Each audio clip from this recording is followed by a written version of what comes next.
Vamos falar mais sobre esse caso e também outros assuntos referentes à segurança pública no Rio de Janeiro. Para isso, a gente conversa com o secretário de Segurança Pública do Estado, delegado da Polícia Federal, Victor Santos. Secretário, seja muito bem-vindo aqui à CNN. Bom dia. Bom dia, obrigado pela oportunidade.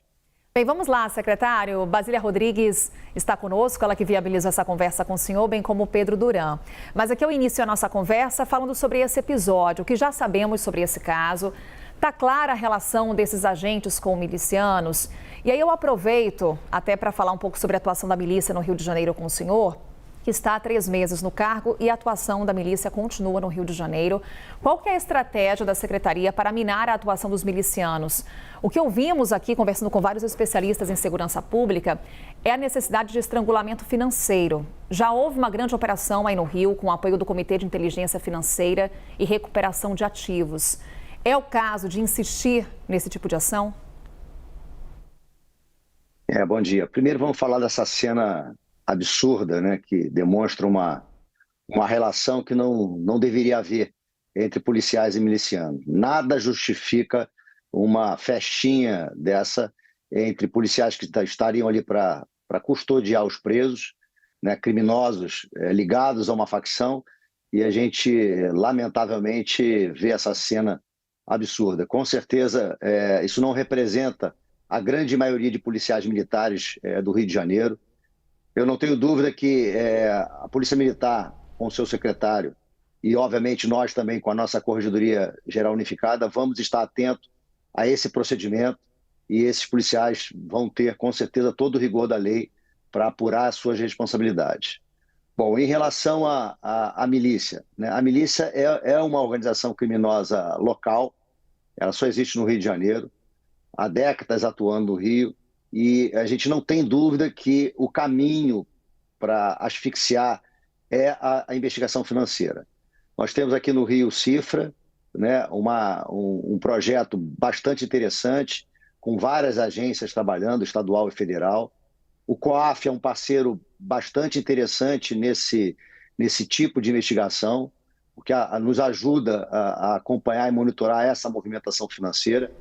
Recentemente tivemos essa operação e eu não tenho dúvida que o caminho para tirar esse poderio bélico e capacidade de corrupção da milícia é através da investigação financeira.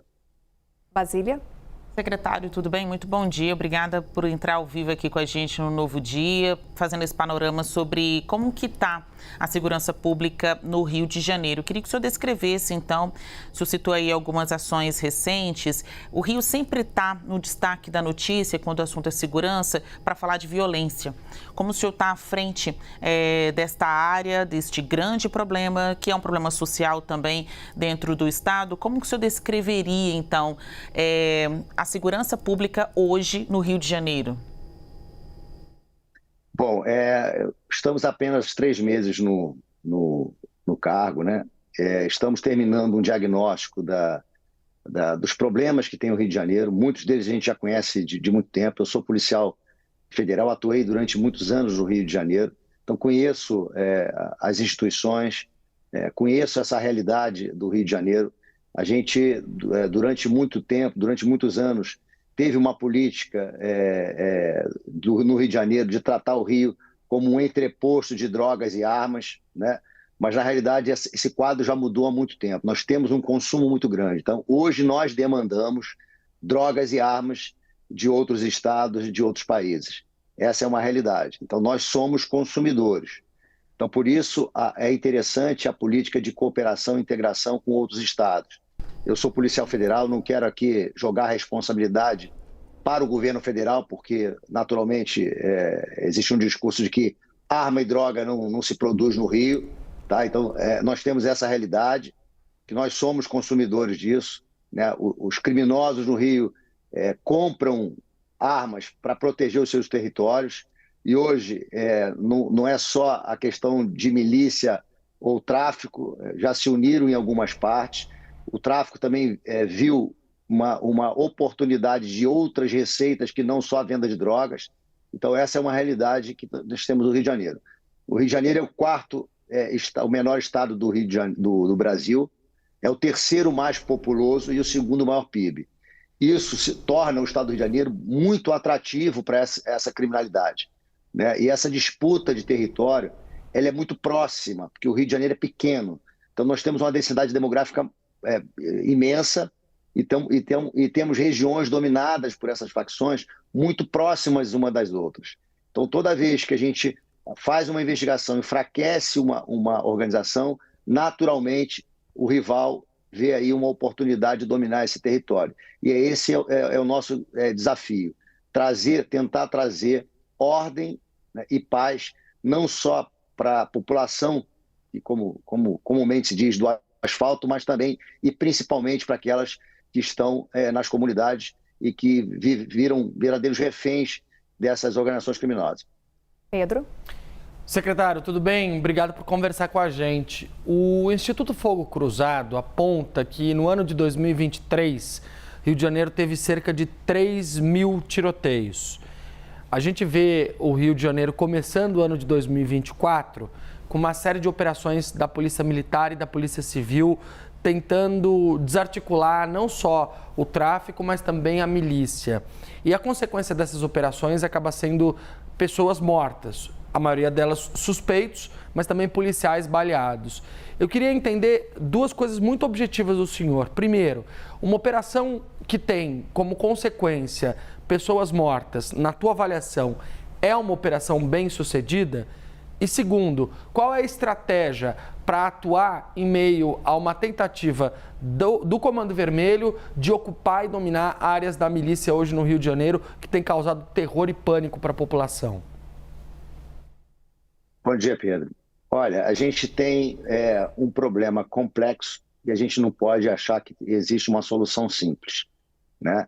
Então, nós entendemos que a investigação financeira, a repressão financeira, ela é interessante para tirar primeiro a questão do recurso, do dinheiro, do poderio financeiro dessas quadrilhas, dessas organizações criminosas. E, consequentemente, diminuir o número de armas, né, e de confronto. Isso a médio e longo prazo. Agora, algumas medidas, elas são necessárias para conter o avanço. E, naturalmente, acaba que a polícia se vê, né, no dever de agir para evitar que essas quadrilhas acabam saindo do seu reduto para tentar dominar outros. E, naturalmente, há o confronto. A polícia ela tem o dever, né, de preservar a vida. Nenhum policial sai de casa hoje dizendo, olha, hoje eu quero um confronto porque eu quero matar um criminoso. Não é essa a mentalidade, não é essa a orientação.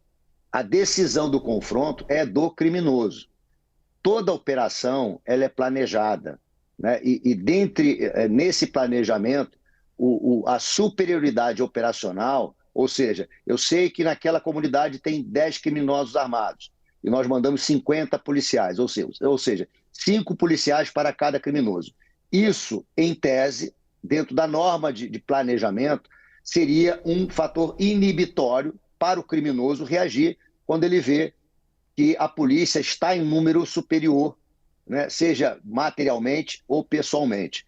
Mas, muitas vezes, esses criminosos estão sob efeito de drogas e acabam não tendo essa visão e reage agindo, atentando contra a vida do policial e, naturalmente, o policial, tentando repelir essa injusta agressão, acaba ferindo mortalmente o criminoso. Então, não é dizer que é sucesso ou insucesso da operação. A missão da polícia é preservar a vida, é preservar a lei e a ordem. Mas nem sempre esses confrontos são evitados, né? Ou não é possível evitar porque os criminosos acabam atentando contra a vida desses policiais. Secretário, o Pedro faz referência, acredito, a uma mega operação que aconteceu no final de fevereiro, uma mega operação na Zona Norte, comunidades da Zona Norte do Rio de Janeiro, na qual 9 pessoas morreram. Então, como reduzir a letalidade policial e também cumprir o que é determinado pela ADPF das favelas? Então, a ADPF 635, a gente está debruçada nelas há 3 meses, né, discutindo isso com o STF, e já tivemos grandes avanços.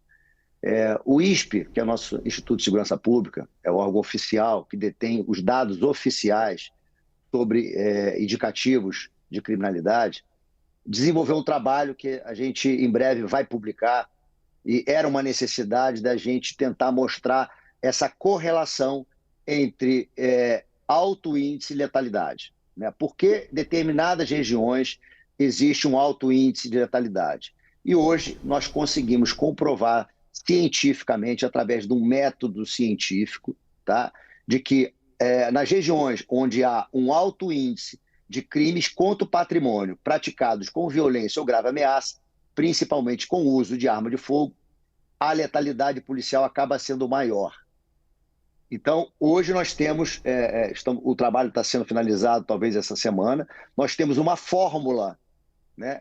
Essa fórmula ela foi produzida por estudiosos, né, do ISP, e você consegue pegar essa fórmula e aplicar em qualquer região para justificar ou mostrar da transparência do porquê daquela região ter o maior ou menor índice de letalidade policial. O que a gente já sabe hoje quanto maior o índice de crimes contra o patrimônio praticados com violência ou grave ameaça, produzido principalmente com arma de fogo, há um alto índice de letalidade. Ou seja, há criminosos armados atuando em determinada região, a polícia, no intuito de manter a lei e a ordem, acaba tendo maior possibilidade de confronto. Basília.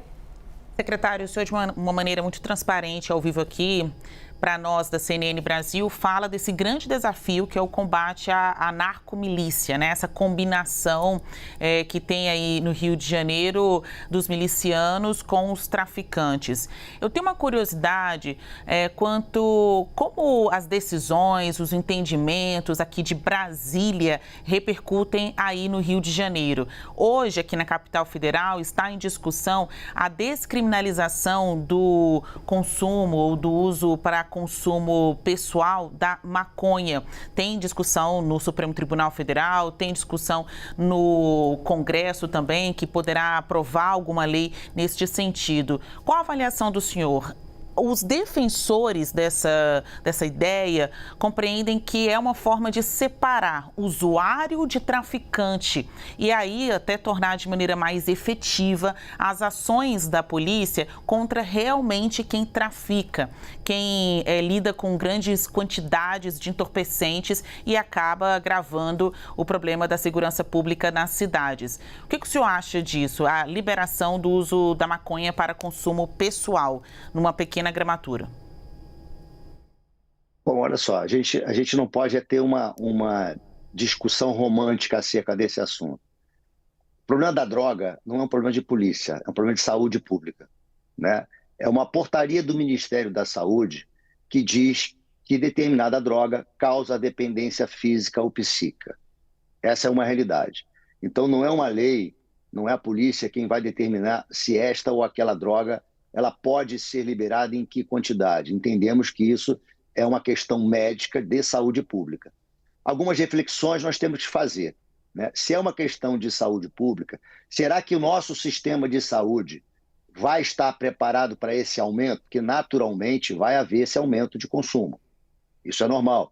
Quando há uma liberação, mesmo que em pequenas quantidades, vai haver um consumo muito grande. Aconteceu isso na Holanda, aconteceu no Uruguai e outros países que são mais liberais em relação ao uso de drogas. Essa é uma questão. Segundo, quem vai fornecer essa droga para o usuário? É o Estado? Será que o Estado vai conseguir ter preços competitivos com o mercado paralelo? E a gente faz um paralelo em relação à arma de fogo, né? Liberou-se arma de fogo ou teve uma flexibilização na legislação? Deixou de entrar armas no Brasil de forma ilegal?